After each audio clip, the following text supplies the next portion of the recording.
Welcome back. I'm your host, Dr. Carey Heller.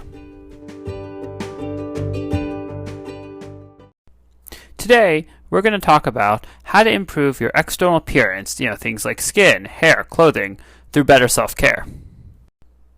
It's interesting because when people think about external items such as skin, hair care, or dressing well, often people think about finding resources online or consulting a doctor, whoever might make the most sense for understanding how do you take better care of your skin or your hair or pick out clothes better.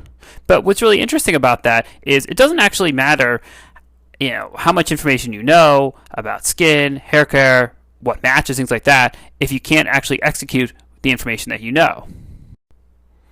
Okay, so one really simple way that can often be really helpful. So let's say at this point you already know what you should be doing to take better care of your skin or your hair or how to pick out clothes that match. So now that you have this information, let's really talk about how you execute that. And so one of the things that can be really helpful is for things that have a specific routine, like skincare. So if it's, moisturizer and, retinol serum or aftershave, whatever order you do stuff in, whatever that makes sense. The idea is maybe write it out in a list so that when you first start with the first item you're going to be doing for your face, you do it, you mark it off, and you go to the next thing. So essentially, you build up a routine. Over time, you may be able to get to a point where you don't have to have it written down and you can just do it by memory. But until then, having a set list, whether it's on your phone, on a task list, you could have a chart in the bathroom if you're doing these things in the bathroom, and basically mark it off after each one. Because the benefit of this is it prompts you to ensure that you clearly have done each step, but also if you lose your place, especially if it's something that requires a lot of steps, then you know exactly where you left off, so you're not going to either omit steps or end up repeating steps, which in some cases probably isn't a huge deal. In other cases, I imagine probably is really not great for you, and depending on what step you're repeating. In terms of the idea, I give the example with regard to external appearance of dressing well or dressing better. I would say probably the most important things, aside from having the clothing that you would want to wear, would be, one, playing out doing laundry. Because if you have clothes and they're all dirty, I imagine probably if you're on Zoom, maybe it's not quite as relevant as long as they're not wrinkled. But even so, you probably want to smell well, you want to feel good.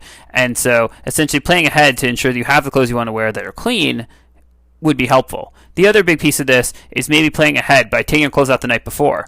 Can save a lot of time, especially if you're someone that takes a lot of time trying to decide what to wear. By taking it out the night before, you ensure you have everything that you need, you ensure that matches, and it'll save you time in the morning. Because if you're rolling out of bed and you don't have time to effectively think about what you're putting on, you could also just put on stuff that doesn't match or even grab socks that don't match. Again, it probably depends how much you care about the socks. It especially depends who's seeing them. Certainly, again, if you're on Zoom, socks probably don't matter to really you. I don't think you really have any cameras that are quite covering someone's sock choice unless you put your feet up on the desk or something.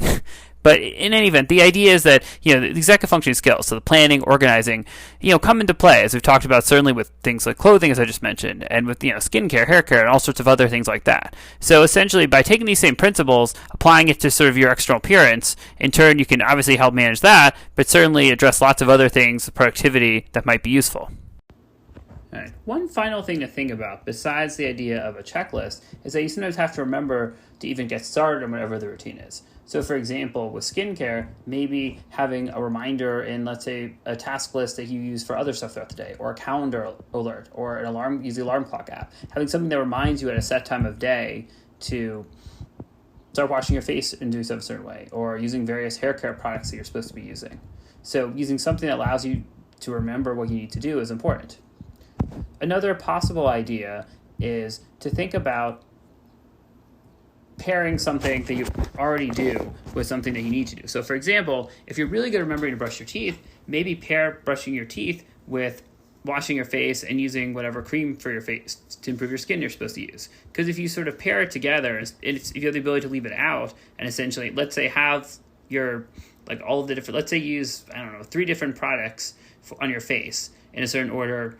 If you basically have all 3 products out next to where your toothbrush is, as long as you obviously are awake enough to make sure that you don't put those things on your toothbrush against toothpaste, that would probably not be very good. But if you have them out in all seriousness, though, the visual piece and connecting them will allow you to probably be more successful at the follow-through of getting everything done. and remember to do it regularly. So just remembering that in addition to actually the step-by-step process for doing whatever the task is, also remembering to start the task is also really helpful. And that's where having visual reminders or some other alert, or even using Alexa at set times to remind you, just whatever you need to do. And often if you have other systems that you use to, let's say, remember to complete work tasks or to do chores at home, just employing those same systems and add in, do skincare routine, do hair care routine, I don't know, cut your nails, whatever it is, just, have that in there along with everything else. Because if you have a system that's working for certain stuff, chances are you can then modify it slightly or add stuff in to be able to then use that for other things. So I hope that this is helpful as an additional piece to this idea of a checklist for the specific skill itself that or thing that you're trying to improve.